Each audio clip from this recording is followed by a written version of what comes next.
And I am recording.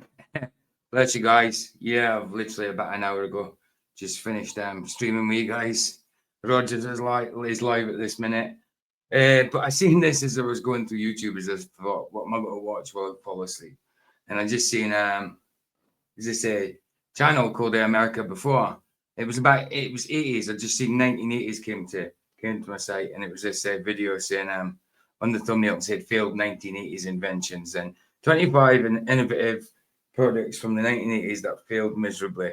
Now, I just thought, oh, I'll do a video on this PG Reacts kind of one. Because, I mean, it's not the usual type thing I do. It's usually scripts and stuff. But now and again, I do something different. And we was talking about nostalgia and stuff like that with music when we was on the stream earlier. And I thought 1980s, I was a kid in the 80s, this might be nostalgic. And so it's 25 failed products from the 1980s. I thought, we'll give it a watch together on the recording and give it a reaction together. Well, with me, but you'll be watching me, obviously, on the premiere.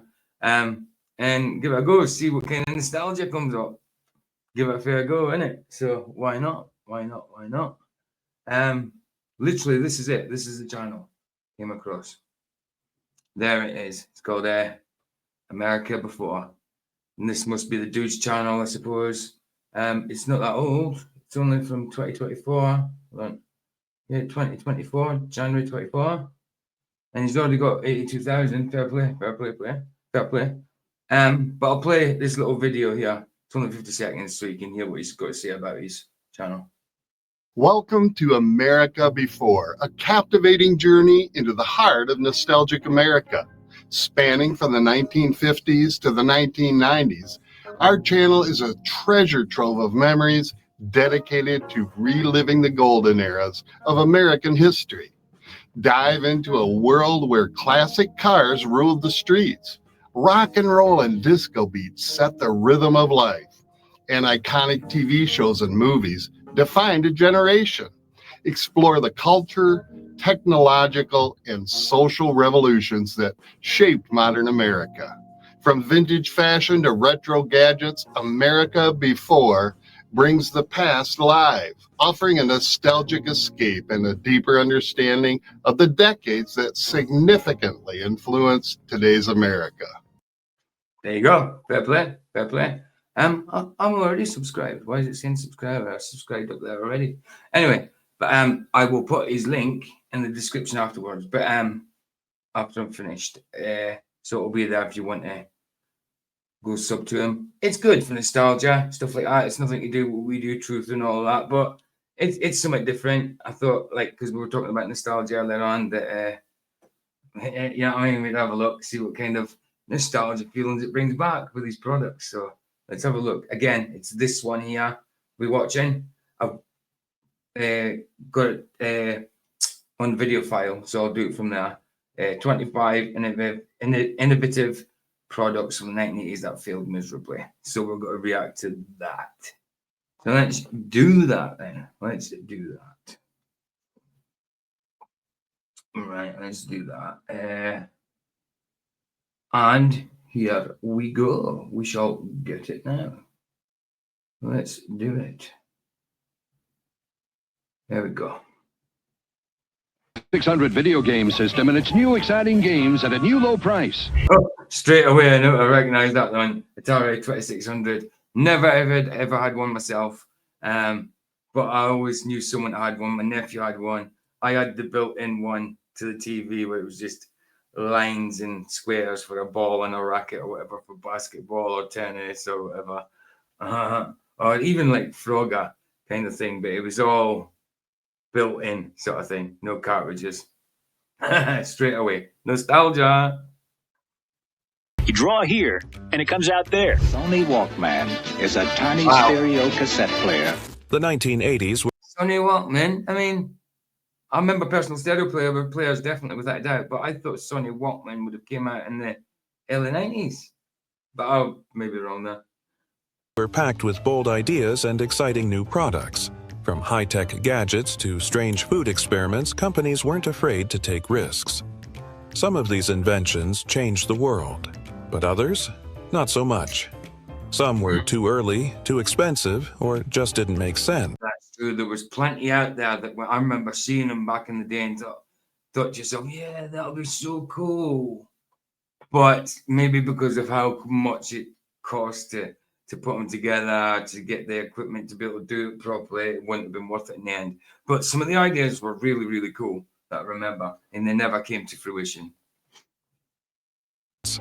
Whether it was a confusing computer, a weird frozen meal, or a game console that buried its own future, the decade had no shortage of innovation gone wrong. These are the inventions that aimed high but fell hard. Join us at 25 innovative products from the Back to the Future, eh? Flying DeLorean, except that one's not a flying one. And I bet it hasn't got a flux capacitor either. But I would still say it was a stylish car back then. Nowadays, yeah, not so much. But it's still a car that's like a... If you go back to the 80s in your head and think about the future, you would have pictured this car. Even though it was out in 85. You know, it's an Irish car from a Martin DeLorean, isn't it? 1980s that failed miserably. Introducing the world's first 6.5-pound all-in-one camera video recorder from Sony. No. Wow, so they had Betamax video recorders as well. Cassette recorders. I didn't know that. I thought they started with VHS. Didn't know. Wow. Wires, no bulky recorder. Back in 1983, Sony tried to shake things up with a bold idea. They released the Beta Movie Recorder. It was one of the first camcorders where the camera and recorder were in one body. No wires, no heavy setups, just point and shoot. Sounds cool, right? But here's the... But these things did take off as video cameras. They just turned into digital rather than analog. With taping on it. I mean, VHS one took off for a while. I don't know about the Beta one. But VHS certainly took off for a long time until it turned digital. Problem. It was recorded on Betamax tapes. That format looked great. That's what I thought. That's the problem. Not long after Betamax, they came out with VHS, which was a little better. But didn't last long. Most people went for the video home system because it lets you record longer. And unlike other camcorders, this one didn't even let you watch your video right after filming. You had to wait until you got home and played it on a Betamax player. Not fun. Also, the price was no joke. It cost a lot, and people weren't ready to pay that much. I bet probably about 300 to 600 quid back in the day, even in the 80s. I remember a video VHS coming out in the 80s, and I remember, I don't know, my dad probably got it cheaper, but I'm sure they were like 600 quid, and back in the 80s, that was expensive. Like I said, the first movie I ever seen on VHS was Rocky. It was Rocky. And we didn't have a VHS till the 80s, and Rocky came out in 1976. And we didn't have a VHS till, obviously, the 80s. So that shows you. And my first time I seen Rocky, it was in the 80s. But it was the first movie I ever seen on a VHS player. Even with its fresh design, it lost the race to video home system. Sony had big dreams, but Betamovie just couldn't keep up. Capacitance electronic disc, otherwise known as CED, was an early home video format developed by RCA. The Radio Corporation of... Now, I do remember these. Never had one. I think I seen one. Never was interested. A kid at the time. Don't think my dad and all that were any interested in it. But we did see them. We did see these about, but not very, very much. And we lived in a little village at the time. We've seen them on the TV, probably advertised, but didn't know many people had them. I probably would have seen them once or twice in real life. Didn't really take off, did they? Well, obviously, I mean, this is what this video is about, but you know. So, yeah, I do remember them, but no kind of nostalgia here for me. Yeah, so. America had big hopes in 1981. They launched the Capacitance Electronic Disc, CED. Obviously, it still looks like an LP, a record player, like 12-inch, and then you get your 7.5 inches, and that it still looks like that. So there's nostalgia there, definitely. But when it came to using it as a picture disc, no, or a video disc, no. a video disc system that looked like a record but played movies. It came in a plastic case, and you had to slide the whole thing into a player. It felt high-tech at the time, but there were problems from the start. The picture quality was not that great. It scratched easily, and even a little dust could mess up your movie. People I mean, if you think about it now, that system there, that it just does not seem like it would have been a good idea at all. I mean, to bring it out, I mean, because it kind of did the same thing as a record player. It worked with the grooves, but instead of a stylus, instead of doing it length, longitudinal way, it did it latitudinal ways, whatever. Can't remember. It did something slightly different from it, the way it worked, but it was the same idea. Expected better. Worse still, Video Home System and Betamax were already in homes, allowing recording, pausing, rewinding, and fast-forwarding. The capacitance electronic disc could only play, nothing more. The Radio Corporation of America... You could only play it, stop it, probably pause it. You can't rewind or forward. So, you played it. So, obviously, when you got to the end of it, you didn't need to rewind it because it's a bloody disc. But, yeah, you can't forward, can't rewind. Not very good. Not very good. I don't know why they came out with it, really. America spent years developing it, but by the time it launched, the world had moved on. Sales were low, and the company discontinued it after just a few years. Great idea, wrong time. With the new Atari Artist program and this simple little device, you draw here, and it comes out there. No typing and no programming. Certainly remember the Atari, certainly remember these things. Never seen anybody with the drawing device thing, though.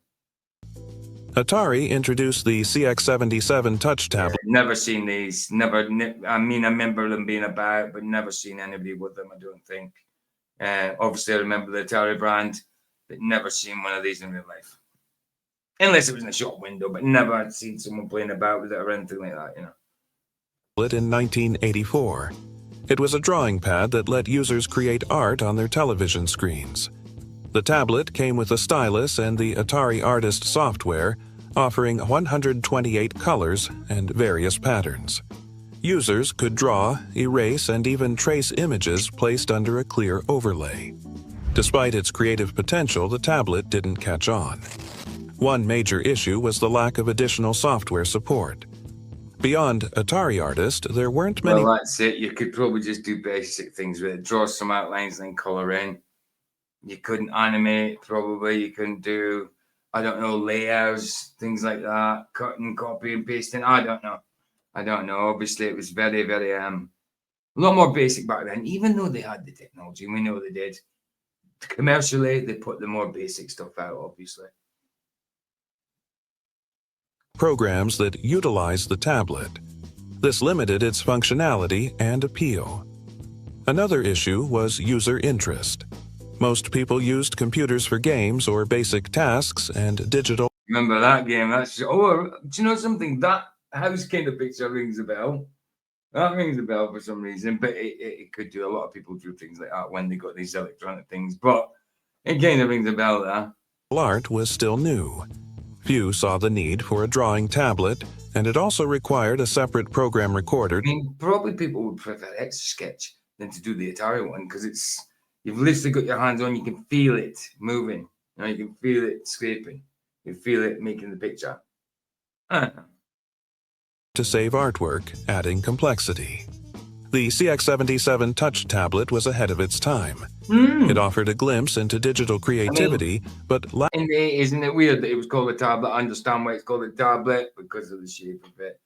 You know what I mean? Tablet, it makes sense, obviously. But isn't it mad that nowadays our little devices that can take SIM cards and stuff like that, it's like a little computer. It's a tablet. It's called a tablet, So even back then, the words for the electronic things, digital type things going about were the same. Lacked the support and audience to succeed. PC Junior from IBM, the computer that's growing by leaps and bounds. My computer here has got like a terabyte of memory or something. Back this computer here, I probably had on, I don't know, 16-bit or something. I don't know. IBM wanted to bring computers into people's homes. In 1984, They launched the P. Well, It looked nice and had some cool features, but it didn't go well. The biggest issue was its keyboard. It was small and hard to type on. People even called it the chiclet keyboard because the keys looked like little gum pieces. I don't think not too bad. I mean, considering the thing we type on a touch screen phone, I don't think that's too bad for a keyboard. Yes, it's smaller than, but it's not. It's just different shape. I don't think it's that bad. In fact, you've got spaces between your keys there. In my keyboard, there's no spaces, not much space, but there are spaces. I don't think that's a bad size at all. Okay. It felt cheap and didn't match IBM's name. Well, if it feels cheap, I mean, that's a different thing, yeah. And it's meant to be IBM and it feels cheap, then obviously it shouldn't be. It shouldn't be. Another problem was compatibility. Many popular personal computer programs didn't work right on it. That confused users and made the PCJR hard to trust. It also cost too much for a home computer, especially one that didn't work like people expected. Buyers got frustrated fast. IBM tried to fix things, but the damage was done. Sales were bad. They stopped making it just over a year. Well, sales are bad. They don't make it, do they? They discontinue it. They sell off what's left out there. People keep them, get more money in the end. They become classics, I suppose. But back in the day, commercial, when they're being sold, yeah, that's what they do. They sell out the rest. They discontinue and sell out what's out there. Take a loss on it, I suppose, sometimes. Later, a strong name couldn't Like IBM needs the bloody money. save a weak product. If you think IBM missed the mark, wait till you see what Kodak did with film in the next entry. Check this Kodak Disc 4000. I remember this. It didn't take disc, though. It was just, like, thin. It was thin, had that square flash on it. Yeah, I remember this one. The Kodak disc camera has automatic film advance. It's so fast you don't have to miss. It did have a disc film in it, but okay. I do remember that, this camera, but I didn't know it actually had a different type of film system. Okay. A loop, a flip, or a dip. Kodak launched the Disc 4000 in 1982, hoping to change how people took photos. It was small, easy to carry, and simple to use. You just popped in a round disc of film and clicked away. At first, people liked round disc of film, okay. I thought it was maybe gold disc because it was thin. I maybe thought it was still the same film type shape, like a old telephone shape film, but obviously made thinner for this. But no, obviously it was a disc. I didn't know the insides of it. Obviously, in 82, I was 6-year-old. But I would have seen these lying about in drawers in the 90s, like, oh, an old camera there, old things lying about. Certainly remember them. The new style, but the photos told a different story.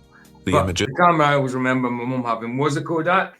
My dad got it for a birthday. It had a black case and opened up with red velvet kind of thing. Same as when my mum got my dad a Philips electric shaver. Open black case, opened up with red velvet. Well, same with the camera. Well, my dad got my mum a Kodak camera and it was rectangle shape. And this was in the 80s. And it had like a fold round handle thing. So like folded round and then it covered the flash. But when you unfolded it, you could hold it like a thing, like a hand, a handle to hold the camera and just click it like that. Different shape from like this completely, in different orientation as well. But Kodak. Brilliant. So there is nostalgia there for me too. I'm gonna have to put a nostalgia subtopic at the beginning, at the title for this. Were fuzzy and dark.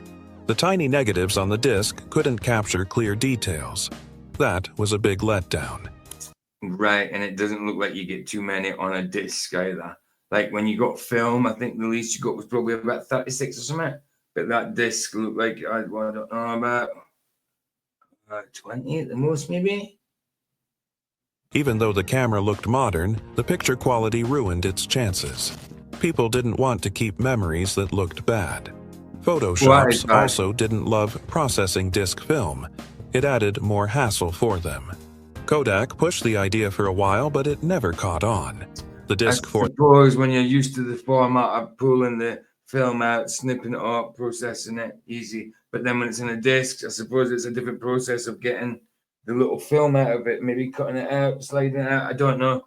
I suppose when the film processors, the film I suppose that's what you call it, film processing. Yeah, film processing. Yeah, the processors. I suppose they'd be used to the certain way of doing it, certain format of doing it. So people don't like change. People don't like change. 1000 faded fast, and Kodak had to move on. Maybe this computer's different. Macintosh has the power to change the way you feel. And so Apple Mac was back in the 80s as well, because I remember first Apple Mac I remember was 90s, but well, because I remember more IBM from the 80s. But, you know, like I say, in the 80s, I didn't have a computer. I had maybe a little crappy console here and there, but computer-wise, no, not as a kid. We couldn't afford them things. Even though my dad had a decent enough job, just for some reason we couldn't afford them things. About computers. Apple released the Macintosh Portable in 1989, hoping to start a new trend in portable computing. But at 16 pounds... That makes sense, 89. The first one I used was kind of 93, so yeah, okay. Still makes sense. Was far from easy to carry. While it had a full keyboard and a decent screen, users quickly ran into issues. The battery life was poor, and sometimes the computer wouldn't turn on unless the battery was fully charged. It also came with a high price tag. Most people couldn't... Apple Mac, yeah, it will be. It's almost a Gates, isn't it? Apple Mac? Apple, yeah, Gatesy boy. Afford it, and those who could felt it didn't offer enough value. Apple aimed to lead the portable market, but the product fell short. It was too heavy, too pricey, and didn't meet expectations. Hold it. Do not buy your family a computer until you compare Atom, today's complete computer system, only $499. Coleco released the Atom computer in 1983, hoping to turn its video game success into a home computer win. The plan looked good on paper. The system came with a printer, a word processor, and a digital data drive. It even worked with ColecoVision. Wow. Just seeing that just reminds me, like, because even though I didn't have, I had like a little crappy console built into the TV type thing, built into the machine, plug it into TV, all just lines and squares and that. But my mate had a not ZX Spectrum. He had an Acorn Electron. You had Acorn BBCs. He had an Acorn Electron, and it had that tape deck built on it. And it's just a keyboard. A computer to me back in the day. Now a computer to me now is a PC, is a tower, monitors and all that. Back in the day, a computer to me was just a keyboard with a tape deck on the side of it. And the monitor, the TV was part of it. But yeah, the computer to me was just a keyboard. Yeah, you know what I mean? It was weird. Now a computer is like a PC tower, but back then a computer was a keyboard and a tape deck that loaded in the games or whatever, in the programs, and it took like half an hour loading the game. It's like mad noises coming from it. And if it had a glitch of some sort, you had to rewind the tape and start again and run it again. Sometimes it took hours to load a game. Games. But things went wrong fast. Many units arrived dead right out of the box. Others broke within days. The printer, which powered the whole system, was loud and unreliable. If it failed, the computer wouldn't even start. Coleco rushed the release to catch the holiday season, but that rush led to sloppy hardware and angry buyers. Software support was weak too. People returned the machines and lost trust in the brand. Coleco hoped to... That'll do it as well. People returning machines, losing hope in the brand, they'll go to discontinue it, obviously. Enter the computer market strong, but the Atom's problems crushed that dream before it even began. Ladies and gentlemen, behold, Colgate frozen lasagna. Are you being serious? Hold on a second. Are you being serious? Colgate lasagna. Toothpaste. Lasagna. Well, I mean, obviously I'm not expecting toothpaste to be in it, but Colgate brand is toothpaste brand. But with lasagna, a food? I've never had that in my life. That must just be in the States, surely, because I don't remember that. Wowzers. Wow.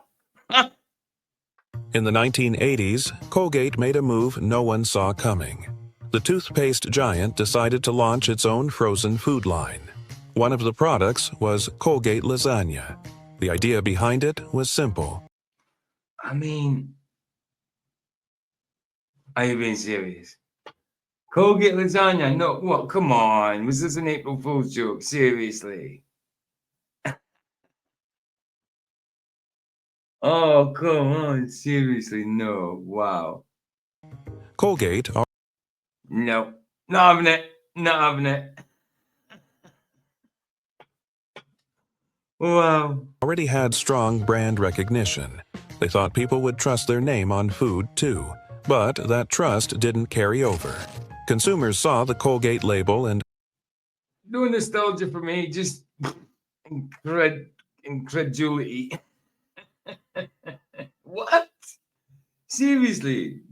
Peeps, look, if anybody sees this premiere when it goes out, you've got to tell me in the comments if you know about this Colgate beef lasagna. What? Madness. thought of minty toothpaste, not a warm meal. The mix of food and hygiene branding was just too strange. Most people were put off immediately. They couldn't imagine eating something linked to brushing their teeth. The lasagna flopped hard. I wonder why they were put off. I wonder why. Colgate and beef lasagna. I wonder who thought that would be a good idea. That is nuts, bro. Absolute nuts. People didn't buy it, and stores didn't want to stock it. Colgate quickly pulled it from the market. It remains one of the strangest product choices ever. Now, let's talk about the McDLT, when McDonald's tried giving you homework along with your burger. Did you hear about me? No, that's one I definitely didn't know about. McDonald's getting your homework. Why would you do it? Why would you go and get McDonald's and want to go and do homework with it as well?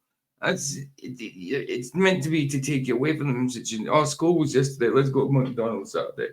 Forget about school and homework and stuff like that. Come on. No. McDonald's new McDLT. It could be the best tasting lettuce and tomato hamburger ever. Cause the hot stays hot and the cool stays cool.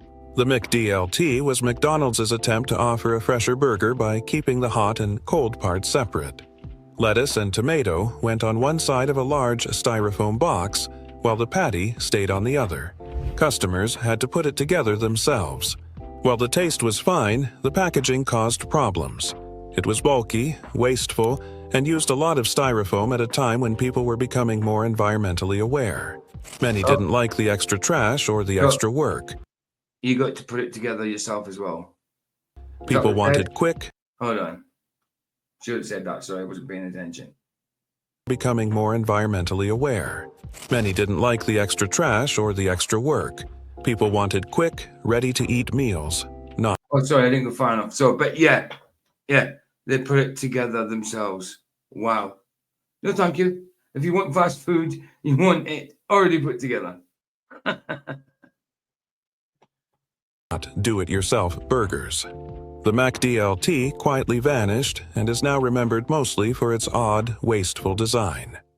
Lifesaver. This is Karen sucking her thumb, and this is her brother trying to get her to stop. Lifesavers decided to turn their popular candy into a drink in the 1980s. Oh no, I know about these lifesavers and stuff like that. We don't get we don't get them over here in the UK. But I have heard of them. I've heard of them on movies and stuff like that. And I think I have heard that it was a drink at one point as well, but it's not well known for me. So sorry about that one, guys. 80s. The idea was to give fans the same sweet flavor in liquid form. Oh, I tell you what though. It looks like we have these things over here, polo mints, and then you have polo fruits. which look like these, exactly like these, kind of thing. Let me just have a quick look. Let's have a look. Pull up fruits. 2 seconds. Fruit. And maybe you can tell me in the comments if anybody sees this. I'll show you the images. So yeah, that's what it looked like to me. You was showing. So let's have a quick look. Present. Oh, hold on. So present that. Present all the fruits there. So yes. So to me, it looks a bit like them ones, which is polo fruits. Polos normal look like that. The mints, normal polos mints, and that's the polo mints. There, the green ones, polo mints. You get polo spearmint and stuff like that. But these are the polo fruits, and that's what the lifesavers look like to me. It looks like that, pretty much. So that's probably our same idea as your lifesavers, sort of thing. Aye, I would say that's the boy. That's the boy. Definitely. Okay. On paper, it sounded fun and colorful. The company hoped that people would love sipping on a soda that tasted just like their favorite treat. But the reality didn't go so well. The soda was way too sweet. Most people found it hard to drink more than a few sips. What worked in candy didn't work in a... Well, no, of course, yeah, definitely, because in definitely the polo sweet form like that, the polo fruits, they're very, very sweet. And in a drink, yeah, it would be far too sweet because drinks are sweet as it is anyway. You know what I mean? So yeah, I could understand that. If they're the same type of stuff, then I can understand that. But like I say, I know of lifesavers, never tried them, don't get them over here, but they look like the exact same as polo fruits. So I could understand that if it's the same thing. Drink. The flavor was too strong and didn't feel refreshing. Even with its bright branding and recognizable name, the product didn't catch on. Stores pulled it from shelves, and the company dropped the idea. It became like the same packaging as what we've got over here, a fizzy sweet called Refreshers. Looks a bit like that, same kind of packaging. Another reminder that not everything sweet belongs in a bottle. This cigarette will treat you to a smoke with a cleaner taste, a cleaner aroma, a cleaner feel. Premier. Cleaner aroma, a cleaner feel. Premier. What's this? Is this herbal cigarettes, maybe? Cigarettes that's not tobacco, but made out of hay, pretty much hay or grass and stuff. When you light them up, it smells like burning grass. I don't know, but I don't know this brand, but I do know you get herbal cigarettes that are not tobacco at all, and they're bloody awful. The cleaner smoke. In the late 1980s, R.J. Reynolds spent millions to create a smokeless cigarette called Premier. Oh. Instead of burning tobacco, it heated it, aiming to offer... Oh, it's not. It is actually tobacco, but it's heated tobacco. Like my idea, my weed vaporizer, dry herb vaporizer it's called, but it's weed vaporizer, and it scorches rather than burns the weed. It turns into vapor. So I suppose that's the same idea then. Okay, I didn't know you got them. I thought it was actually like herbal cigarettes that you actually lit up. Okay, weird. For a cleaner way to smoke. But smokers disliked it. The taste was poor, the feel was odd, and the smell wasn't pleasant. It also looked strange, making people... But you still light it. Okay. Now I am confused. Okay, weird. What? But you still had to light it, but it doesn't burn it. It heats it. What? Okay. People uncomfortable using it in public.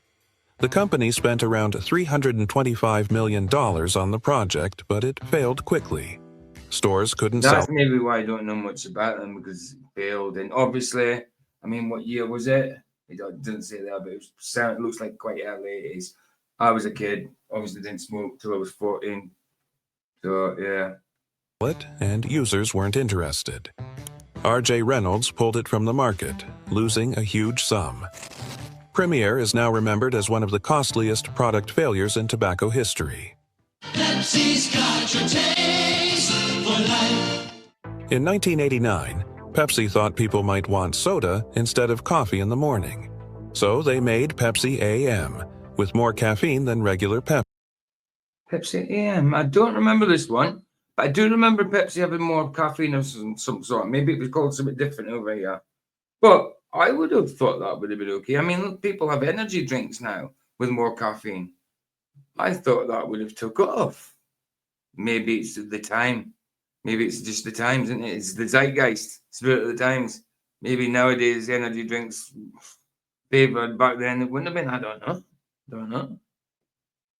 Pepsi. It was made for people who didn't like coffee but still wanted a boost to start their day.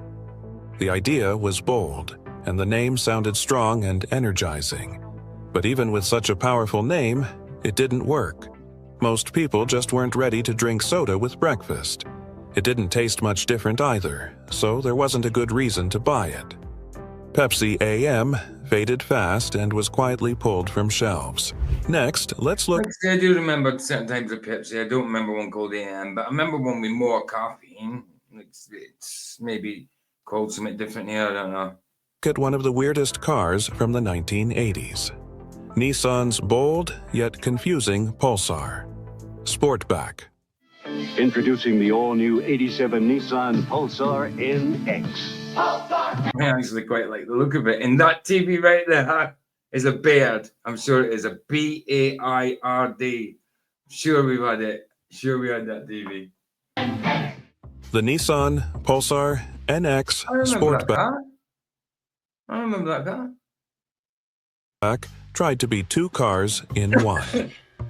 With its modular rear hatch, drivers could switch between a sporty coupe and a mini wagon. It was a bold, futuristic idea, but it didn't click with buyers. The design... Would a coupe be a coupe, maybe? Sorry, being pedantic, guys. Looked strange, and the extra cost for the Sportback option didn't help. People were confused by its purpose. Was it fun, practical, or both? Sales stayed low, and the model disappeared quickly.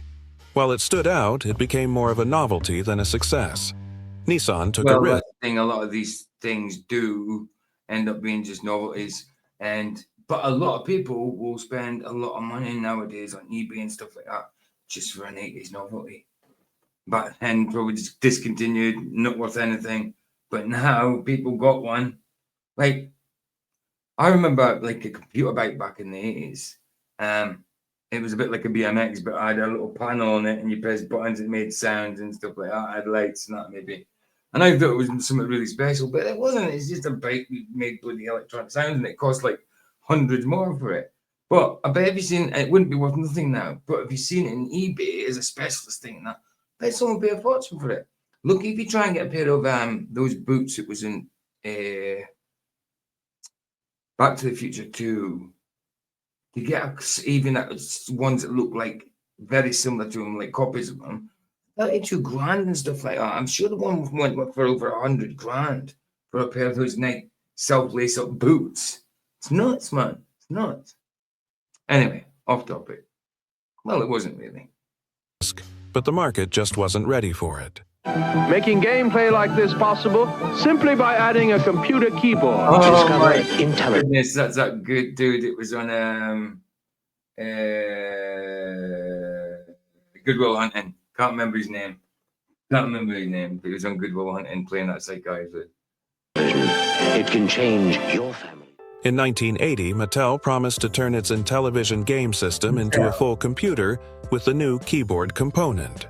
It was packed with features like a tape drive, that looked like a smaller keyboard there, microphone, and extra memory. But things quickly went wrong. The product kept getting delayed and didn't hit test markets until late 1981. It finally launched in early 1982 in just a few cities for a high price of $600. Worse, it had almost no working software. Customers were no working software. Just what it comes with. Just what it comes with. Upset, and the government started looking into it. By mid-1982, Mattel pulled it from stores and... There you go. That's what held your information back then. A tape deck. Tape on it. Magic tape was back then, I'm telling you. Everything's digital now, but there you go. and gave refunds. It worked. A big dream failed in just 2 years. The DeLorean. Gull-wing doors rise effortlessly. I was just talking about the boots as well. And there was Back to the Future 2. Flying DeLorean. And it looks like it could fly. It just can't. But it does look like a cool car. Beckoning you inside. The DeLorean DMC-12 looked like something straight out of the future. It had stainless steel panels and cool gull-wing. Literally why they used it in Back to the Future. Interesting bit of trivia though. In Back to the Future originally, they were going to use a fridge as the time machine vehicle, as the transit, as something to travel in. It was going to be a refrigerator originally. I think they went with the right idea in the end. Doors. When it appeared in the movie Back to the Future, it became a pop culture icon. But the real car was far from perfect. Its engine was weak, and its speed didn't match its sporty look. Drivers were let down by how it performed on the road. A lot of cars were like that. Looked really sporty, but speed didn't match the sporty look. Like a Polonaise FSO or an FSO Polonaise. They looked kind of similar to that shape with a little black rubber spoiler on the back. Kind of looked cool back in the 80s, not? But crap car. It also cost more than many better performing cars. Inside, it didn't feel high-end or special. The company rushed production, and quality suffered.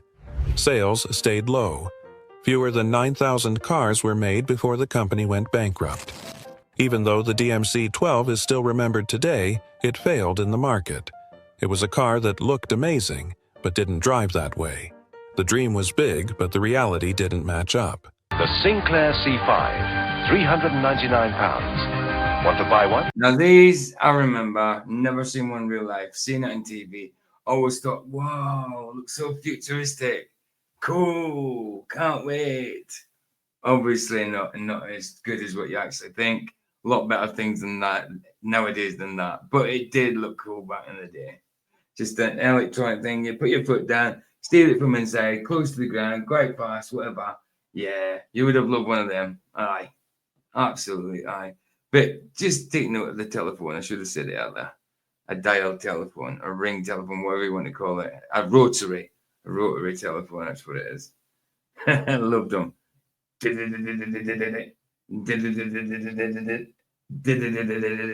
Oh yeah, brilliant. Want to see one? Or simply want to read all about it? The Sinclair C5 was a small, one-person electric vehicle launched in 1985. It resembled a mix between a go-kart and a bike, powered by a regular battery. Designed as a cheap and clean way to get around town, it faced criticism for its strange appearance and a maximum speed of only 15 miles per hour. Its low profile made drivers feel unsafe, especially around larger cars, and poor weather protection added to the problems. Despite being an early attempt at electric transport, it looks cool to fly about it right enough. Yeah, it's not protecting your head from the weather, is it? Look at that car in the background, though. That looks like a... Oh, I don't know. I'm not sure. Maybe? Could be wrong. I am for some sort. Could be wrong. The vehicle failed to attract buyers, and the company ceased production after just 1 year. Coming up is a computer that wowed everyone. Just 1 year.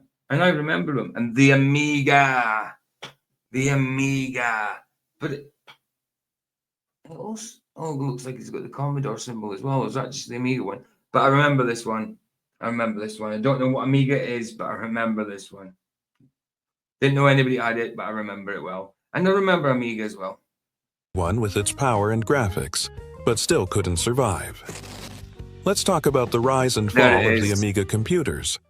But it did have the Commodore. It did. So Amiga and Commodore were linked because when my mate had the, oh no, he had the Acorn Electron, and now I remember the Commodore 64. That's what I remember as well. The Commodore 64. So Commodore and Amiga might have been the same company at one point, or was it just joined collab for that one?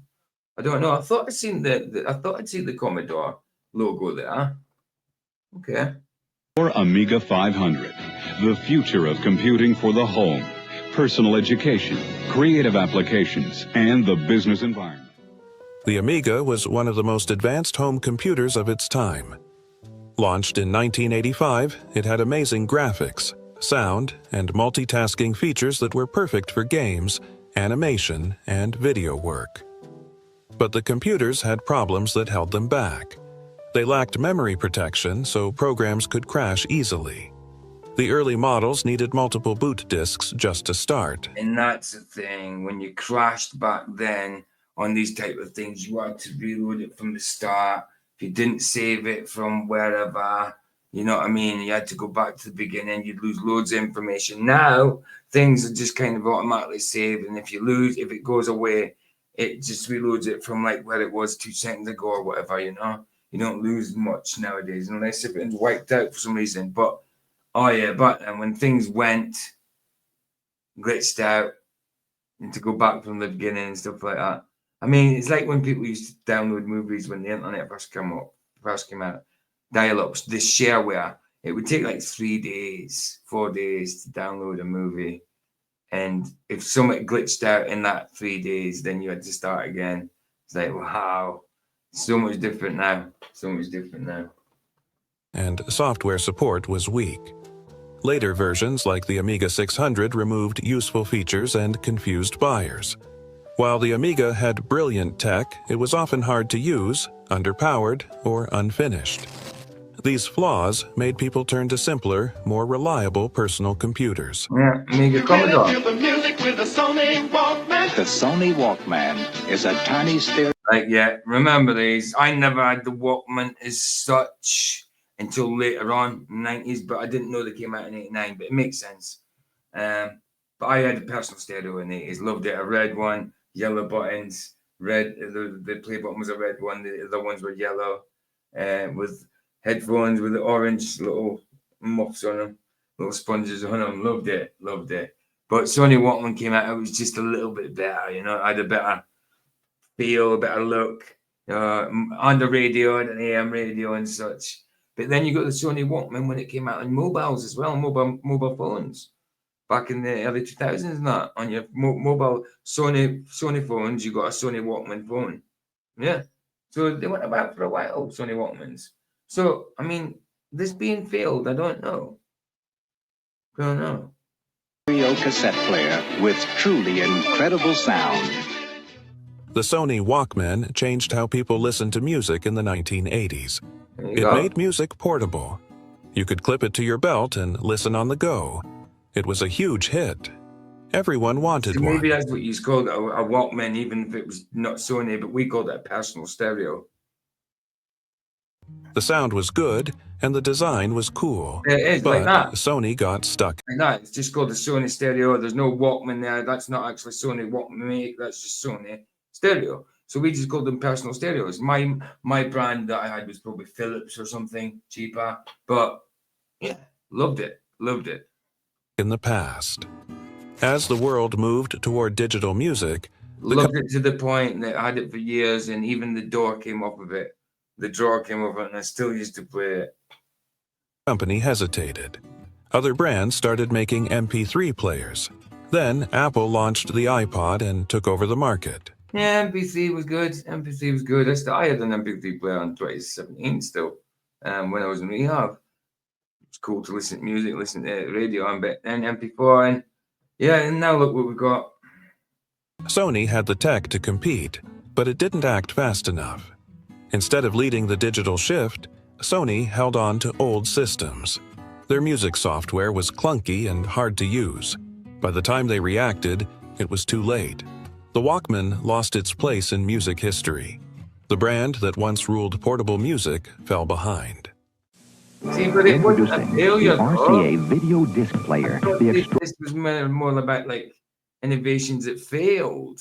Sony Walkman didn't really fail. It just got outdated in the end. It was still about for a while. I don't think it failed. I disagree with that one. Extraordinary machine that plays records you watch on your TV. The Radio Corporation of America, RCA, launched the video disc system in 1981, hoping to lead the future of home video. The system played movies on large vinyl-like discs using a special needle. It looked high-tech but had big problems. The discs were easy to scratch and got dirty fast. I thought he'd already done this one, but I think it was more the intro at the start showed it, and I probably reacted to the intro. Yeah, more likely. The system couldn't record or rewind like video home system tapes. Just months earlier, the video home system hit the market and quickly offered more convenience and better value. RCA didn't see the shift coming. Sales were poor, and by 1984, the video disc was gone. What was meant to be RCA's next big thing ended up helping sink the company. I'd like the most popular home video game system ever. Ah, the system you want is the Atari 2600. The Atari 2600. The 2600, I remember this one, but then it got a facelift. This was the 2600, I had switches and that as well, but then this one was like, that one was like black and I had like a strip in it with the, like wood and walnut or something. But then it got a kind of facelift, didn't it? And it was just like an old black thing with a silver strip and a few, like a red to the spectrum of colors, like, or it might have been just in red, blue, and green or something. But 2600. And you got a 7800 or a 7600, one or the other, but you got that one afterwards, which wasn't as successful as the 2600. But yeah, I remember this one. He had it, it's on screen. It ended up getting a facelift. Same machine, but it got a facelift. It was one of the first home video game consoles and became a huge success. Now, my nephew had this as well. I never had it, but I always played it at my nephew's. Loved it. You got bored of it after a while, and a lot of the games, a lot of the cartridges were just the same. But then, you know, it's what we had back then. In the early 1980s, games like Space Invaders and Pitfall made it very popular. Played them all. But soon, things went wrong. Atari rushed to release bad games like E.T., which was confusing and hard to play. Pac-Man also looked and felt nothing like the arcade version. On top of that... Yeah, they made it look too plain. I was never keen on Pac-Man, that anyway. I thought it was quite boring. Space Invaders here, Asteroids... There was tank games, stuff like that. There was loads. Too many companies made cheap, boring games. Stores were filled with junk, and people stopped buying. Atari lost trust and money fast. But they had the right idea with the joysticks. Like joystick, it was like a stick, and obviously you can see, and a fire button. And then you got more advanced ones where it was a joystick and a fire button with a fire button on the handle stick as well. For your fingers, maybe for your thumb at the top, at the side there, or for right-handed and left hand as well, with the suckers at the bottom stick to the table. Now, I thought it was the future, joysticks. But then when they came out with the Sega and all that, and they had joy pads, they were even better. But now you've got controllers where it's analog sticks and everything, it's even better. But I never thought they would get any better than blooming joysticks. But they certainly did. Gaming revolution ended with still very nostalgic failure and piles of unsold games buried in the ground. Think the Viewmaster was just for photos? Loved the Viewmaster. Loved it. I used to look out the window at nighttime towards the street lamp, because we had a street lamp right outside our window in the bedroom, and use that as to be able to see it. And I used to look at the ET ones we had, and there was a lot of kind of looking out to the sky and space with the moon and stuff, with the bikes flying. Excellent. Used to love the viewfinder. Used to love it. It was like being in a different world when you were a kid sometimes. Imagination could go wild. Photos? In 1988, it tried to jump into gaming, and things got weird fast.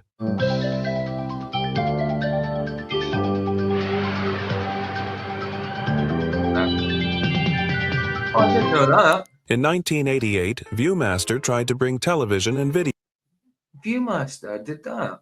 Okay. I remember this thing, but I didn't know it was anything to do with Viewmaster. Okay. Video games together with the interactive vision. This video home system-based console let kids watch shows with characters like The Muppets, Sesame Street, and Disney favorites, while using a joystick and buttons to make choices. It even had 2 soundtracks and interactive video overlays to give players the feeling they were part of the story. Sounds cool, right? But it was too limited. It needed a video. It's the same as when you needed a VHS. Same as when you had them games you could play on the TV by putting a VHS tape in the video and firing at the screen to do with light and stuff like that, and to do with the spaces between the frames, stuff like that. How it worked, I don't know. But yeah, they seem good, but there was nothing ever changed about them. It was always the same motion because it was a videotape, it was a recording, so it always moved the same way. It was your points and all that were different, and just wherever you aimed was different. Always the same. It was always got to be the same outcome. What happens on the videotape, you know? So yeah, they didn't go very far. Cassette recorder had clunky gameplay and felt more like a toy than a real console. Exactly. Competing systems like the Nintendo Entertainment System were miles ahead. Exactly. I mean, who's going to give up your Nintendo for that? You know? Nah. Despite its fun idea, it didn't catch on and quickly faded from memory. I'm Steve Jobs, and I make computers. It's called Next Station. Stevie boy! You look different nowadays. You look different back then, should I say. It's a slab, the monitor, keyboard, the mouse, the software. After Steve Jobs left Apple, he introduced the Next computer in 1988. It looked futuristic and had powerful features like advanced... Oh, it's very boxed up PC, with the mouse is very basic looking. But I suppose back then we would have loved that look. Black, sleek, bit chunky now, but yeah, we would have loved that look. Now we've got flat screen monitors, not like two right in front of me. Advanced graphics, a built-in digital signal processor, and Next Step software. It was meant for schools and researchers, but the $6,500 price tag made it too expensive. It also didn't support popular software, so few people... W.H. Auden. He's the one that did the poem from Four Weddings and a Funeral. Stop the clocks, turn off the telephone, stop the dog from barking with a juicy bone. It was my north, my south, my east, my west, my Sunday something, my morning something, my Sunday rest, something like that. Yeah, he was a gay poet that made that out about his partner, and it got put on the movie Four Weddings and a Funeral with Hugh Grant. But it is a good poem. I didn't know it at the time when I first, because I learned it off by heart because I liked it, but I didn't know that at the time it was made by a gay person for a gay person. One of them. People bought it. Despite the failure, it made a mark. Tim Berners-Lee used a Next computer to create the first web browser. In the end, it was a great... First web browser, eh? And that's in the 80s, but we didn't see it. We didn't start getting it commercially till about 93, that I remember anyway. Maybe different in the States, I don't know. But yeah, commercially, I didn't see it till about 93. Great idea that didn't sell, becoming more of a tech legend than a market success. To the greatest sports performance shoe in the world, the Reebok Pump. I loved Reebok Pump. What? What do you mean they didn't take off? They did. They burst very easily. They did, absolutely. I mean, like your Nike Airs do, though. I know you don't pump up your Nike Airs, but they burst very easily. And this was just the tongue it pumped up, just to make them feel a bit tighter. I thought these were ace, man. What do you mean they didn't take off? I thought they did. Thought they were great. Pump up and air out. Reebok launched the pump shoes in 1989 to offer something new and high-tech. The sneakers had an inflatable system that let users pump air into the tongue for a custom fit. It was exciting and caught attention fast, especially after the National Basketball Association star Dee Brown wore them in a dunk contest. But the excitement didn't last. The shoes were expensive, and the pump feature didn't actually... That's true. Very expensive. I'm saying, like... I mean, I was saying, yeah, I loved them. I loved them. But fair enough. I never actually got a brand new pair. I got a hand-me-down pair. But they worked, and I liked them. And I ended up bursting one of the sides. Or was it just that I bought a second-hand pair? I can't remember. But I liked them. I liked them. But fair enough, brand new, they were expensive. And nowadays, Reeboks aren't expensive. Even Reebok Classics, which are good. People like them. They're not expensive. Here, they're about 40, 50 quid. And that's not expensive for a trainer, for a brand, a good brand. Improve performance much. Competitors like Nike focused on real athletic performance, while now, I like Reebok's them old school brands, and look at that old skateboard as well. tech started to feel like a gimmick. Over time, interest faded, and the pump became more of a fashion method. Remember Puma discs as well. I mean, these came out before Puma discs, but I think that's where Puma disc got their idea from the pump tongue. Well, Puma disc had like a round disc on the tongue, and instead of laces, it was more like straps. And when you turn the disc, set it clockwise, anti-clockwise, whatever, clockwise, it tightened the laces, well, straps, and tighten them up, and then you could press the button and it would loosen it, or turn it the other way or something. And they don't really take off, but I like them as well, just because I thought they were pretty cool. Memory, then a success. PXL 2000 video system. Now you can be seen and heard. The PXL 2000 was a toy video camera released. It's from Fisher-Price. It doesn't look like a Fisher-Price toy. It looks more like an adult's one, but like a cheap adult's one. But you see that Fisher-Price logo? Yeah, then it makes it look like a toy. By Fisher-Price in but I don't know this one at all. 1987. It recorded grainy black and white footage onto standard cassette tapes. It seemed futuristic, especially for kids, and could even capture sound. But yeah, there was your 80s right there. BMX. Loved them. I don't like BMXs nowadays. They're too small. And they're weird shaped. Old BMX is a lot better. Old Rally Burners, Mongoose, things like that. Brilliant compared to now. It had a big problem. It was expensive. Priced around $179. All tech back in the 80s was very expensive when it first came out. Even nowadays it is, but nowadays it lowers a lot quicker than it used to. Many parents skipped it. Kids didn't find much use for its low-quality video, and sales flopped. The product vanished after 1 year. Still, artists later rediscovered it for its gritty aesthetic. It reminds me of something that if I looked in somebody's old toy box now, that or in a cupboard or a garage, and some old dirty cloths and all that, and you'd dig at the bottom, you'd find an old faded plastic thing, something like this, you know. But personally, I never had any experience with this. I can't even really remember them that well, if at all. Indie filmmakers praised its strange, dreamlike video style. It became a niche cult favorite in film circles. But as a mass-market toy, it failed fast. High price, unclear purpose. So it's like a music tape cassette. So it was like a small VHS, but like a music tape VHS type thing. And low appeal to children made it one of the most unusual flops of the 1980s. To close things out, let's look at one of the cheapest computers ever made and why it still failed. Timex. Now, Timex brings the power of the... I'm not sure if I remember this. I had a watch, which was Timex. I don't know if it's the same brand. Computers within reach of more people than ever before. Introducing the Timex Sinclair 1000. The Timex Sinclair. Sinclair. Now, Sinclair was also... Hold on. I do remember Sinclair, and I'm sure that was a Sinclair. ZX Spectrum. I'm sure that's the Spectrum. ZX Spectrum Sinclair. It is. So this must have been before the ZX Spectrum, because the ZX Spectrum is a Sinclair.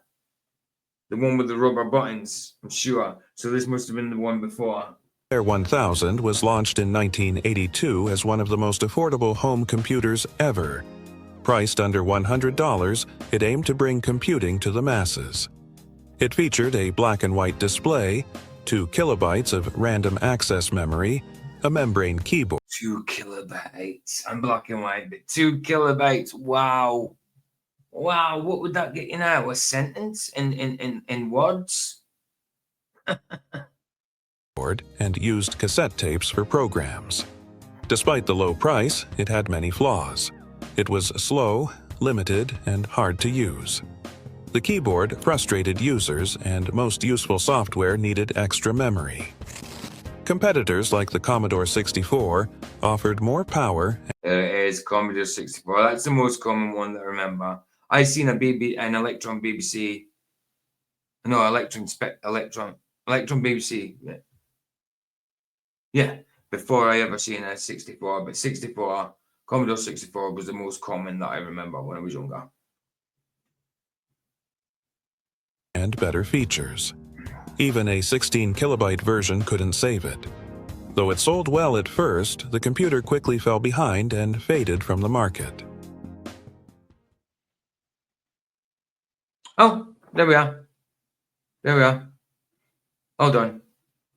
All done. Cool. Excellent.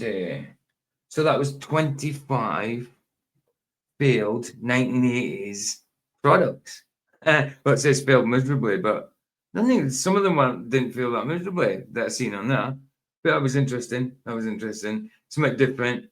But I'll get that out as a premiere. I'll get it out this afternoon. I'll download it now, get it out for a premiere this afternoon. And then I'll see you guys tonight for the last movie night of the weekend before my day off tomorrow.